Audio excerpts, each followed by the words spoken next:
Yeah, but I probably will say sorry to Nadia. Yeah, you should, just because, not because you got yelled at, but Because it's right. hey, I think I'm live streaming. I am.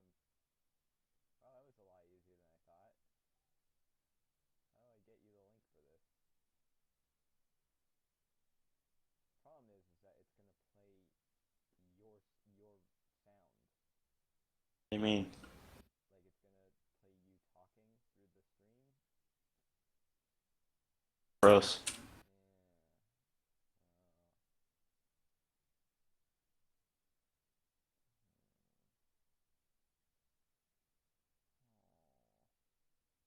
When does Gabe get off? In about 4 hours?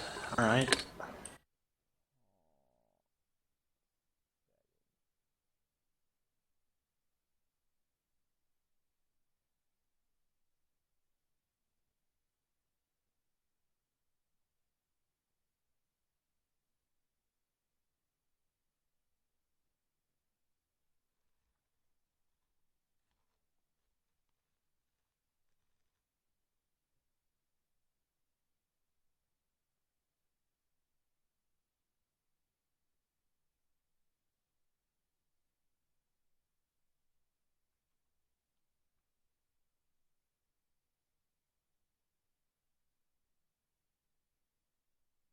How do I get to? How? Where's the fucking link?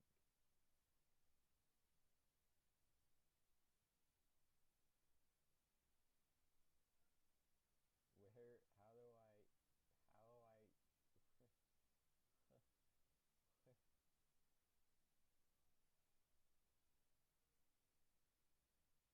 I saw a bunch of people review the game, and they said it wasn't worth the money. The game that I'm playing. Yeah. Yeah, I know. But it's very interesting. It's definitely not worth $10. Undertale is. This isn't so far. I found the link. God damn, I hate situations like these because I just want to fucking punch the wall. Oh!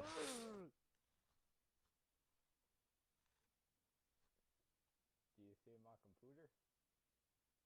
Wait, what? Did you link it?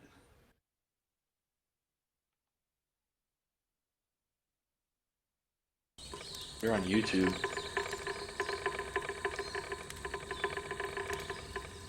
Start from the beginning.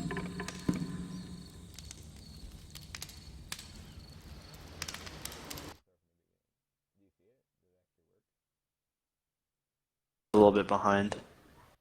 Can you hear yourself? Well, I can't see the game. You had to put it in windowed mode. Okay. Oh, you can't.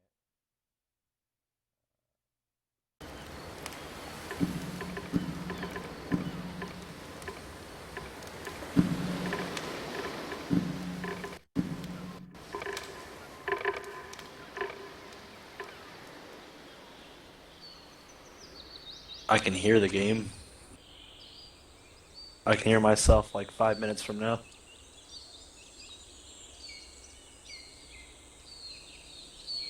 How to make it not do that, or I can call you on my phone.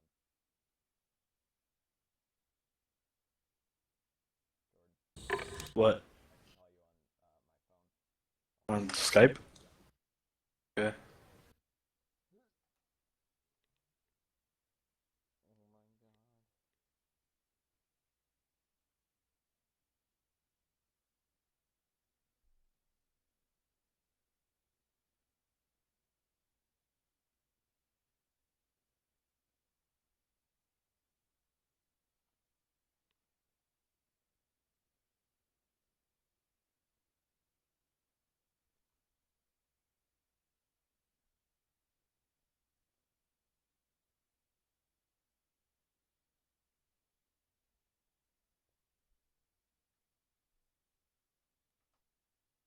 Sound resumed. Sound resumed. Wait. Just a second. For me, it says every. Okay, there. Fix my thing. Papyrus. Call Skype.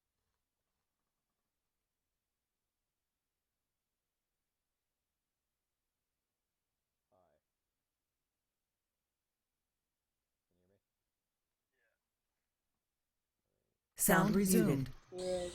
Yeah, I'm gonna eat your face. Sound muted.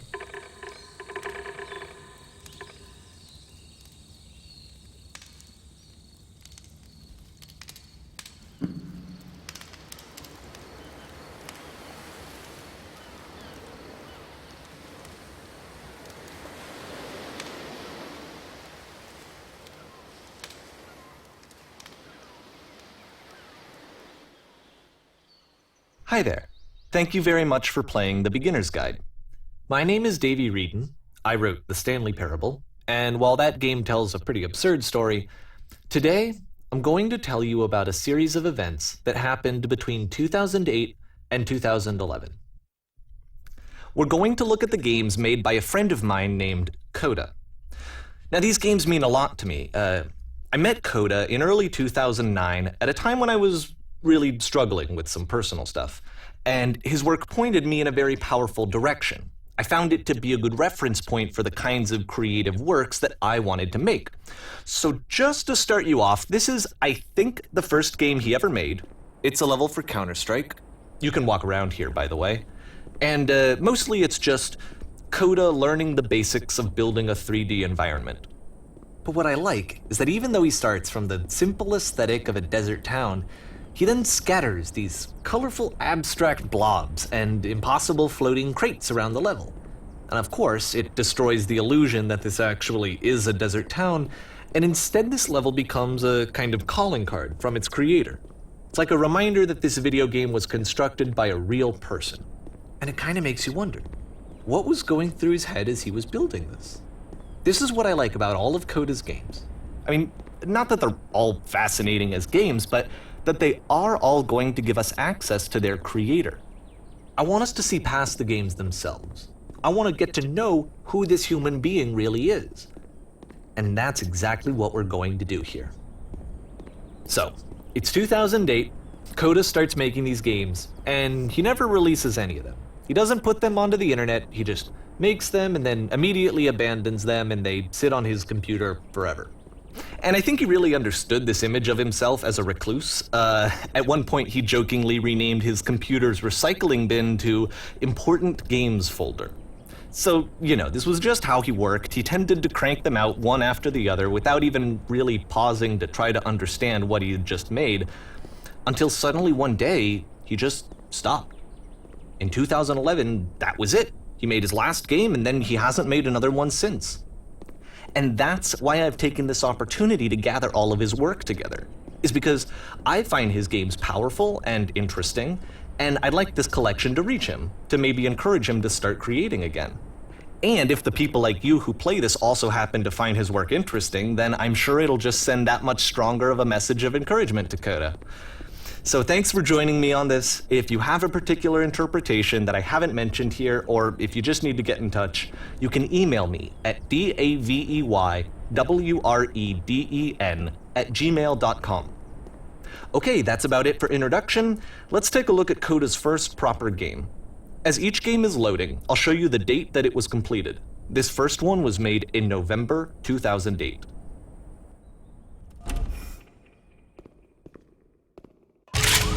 Warning. Whisper machine active. Shift destruction imminent.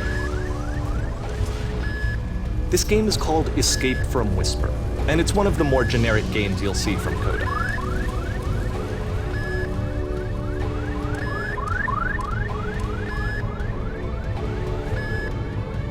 Security hull breached. Hostile alien life form inbound. It kinda looks like this game was abandoned mid-development. For instance, you have this gun, which you'd think would indicate that there are supposed to be monsters or enemies somewhere, but then clearly there are no enemies anywhere. You can't even reload the gun when you run out of bullets. But ultimately we don't really know. Maybe Coda thought that actually it was complete the way that it is. And I think that we should talk about his games for what they are, rather than for what they're not. Enemy force neutralized. Begin ship evacuation.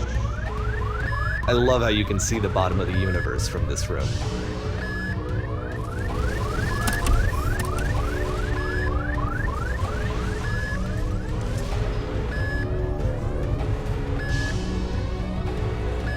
apparently this space station has a labyrinth on it. Sure, I don't know.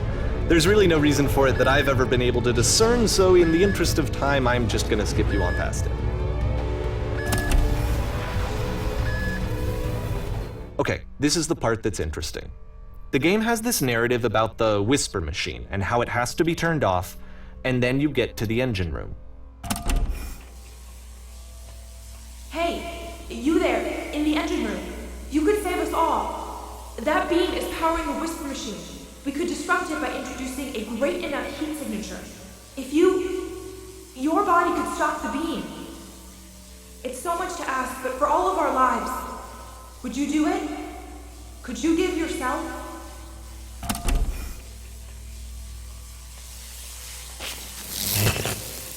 Let me pause here for a second. What you just experienced, stepping into the beam and then dying, is probably what Coda had initially intended when he was developing this level. But when he first compiles and plays it, something goes wrong. There's a bug somewhere.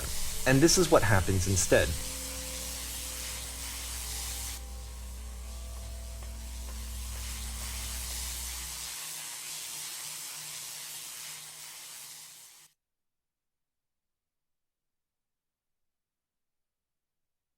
The beam causes you to start floating.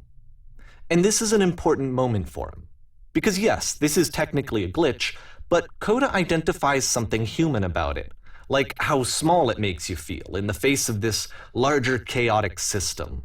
Or this floating could be the afterlife, a peaceful place, juxtaposed against all of the hysteria that you've just had to traverse. I don't even know. I have no idea what he was thinking, but what's clear is that after making this, something lodges itself in his brain. He wants to do more of these really weird and experimental designs. So he stops work on this and moves on to a stream of tiny little games that go in all sorts of directions. Let's go ahead and take a look at the first game he made after leaving this one behind.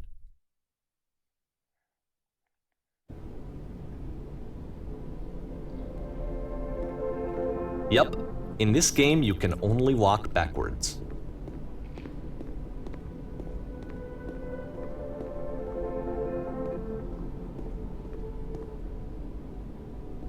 So it's a short and relatively minimalist experiment combining motion and narrative.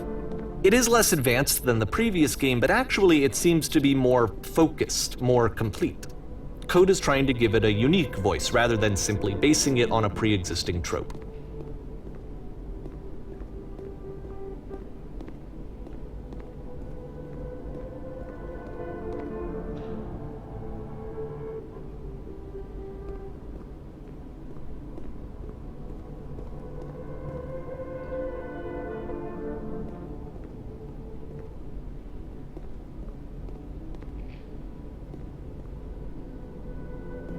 It's a short little thought, it says what it wants to say, and then it ends. Didn't need anything more than that. Which to me is why it works, because it gets out quick. Okay, next one.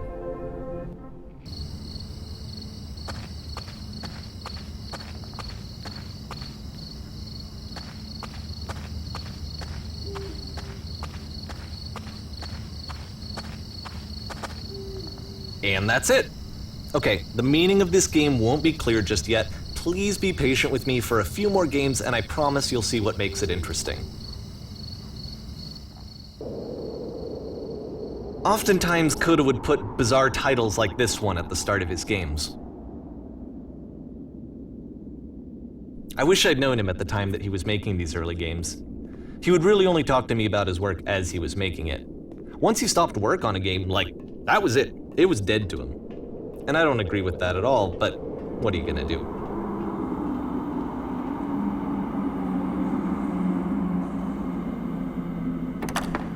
Once you've been slowed to an absolute crawl, the door at the top of the stairs opens. So why, if Coda's not showing these games to anyone, why bother opening the door at all?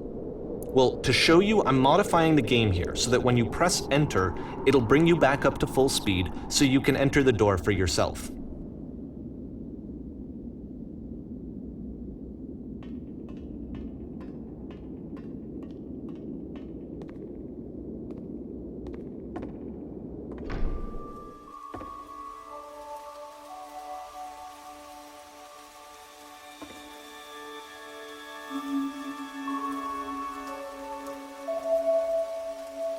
A room that's warm and nice and filled with little ideas for games.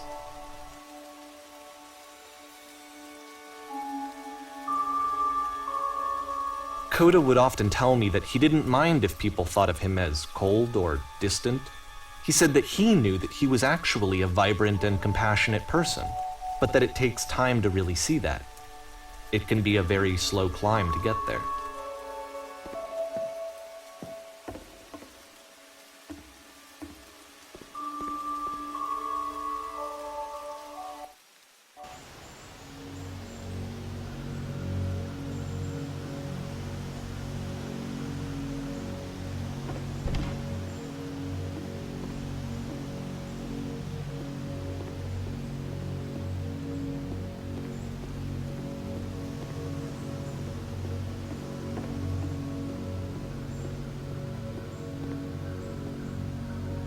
Well, this is new for Coda. It's an actual puzzle.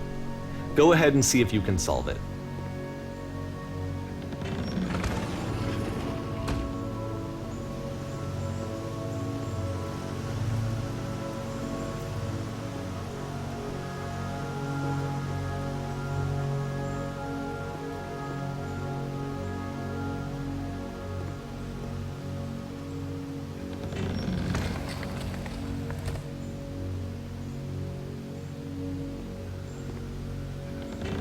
Don't forget that solution, because we're going to see this puzzle again soon.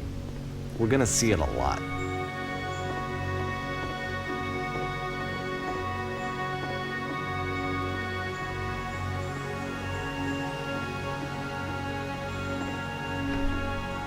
So that seems to be it, right? You walk down a corridor, you solve a puzzle, you get to the end. Simple enough. All right.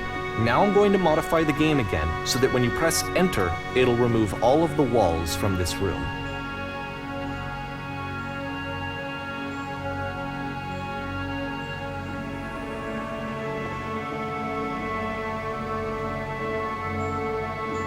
How about that?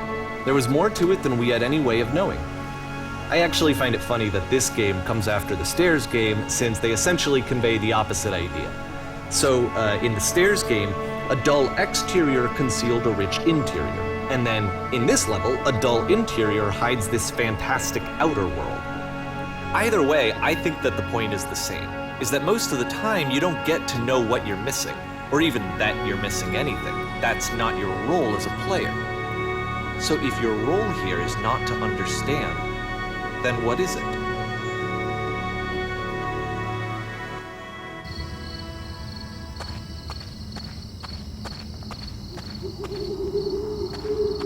Aha!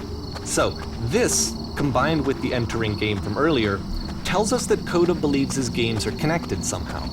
It could even be that the Stairs game and the puzzle game are literally connected in between this and the entering game. There's a bigger picture that all of his games are meant to play a role in, some larger meaning that we won't be able to grasp until we've seen all of them. And once we have, we can step back and start to understand what exactly that bigger picture is.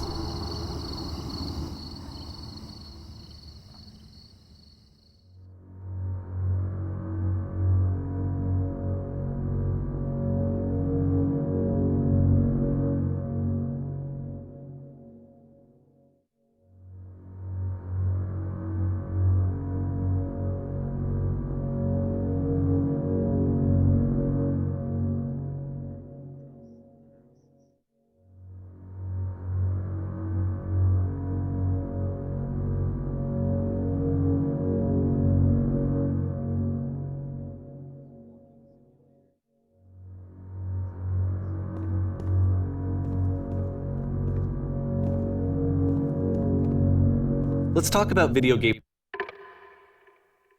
development for a second. Every video game runs on...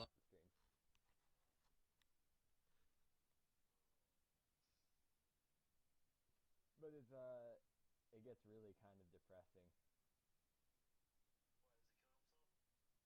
I don't know. I don't think so. Because he said that, this was like a thing to like make it so he could reach out to Coda to make him start making games again.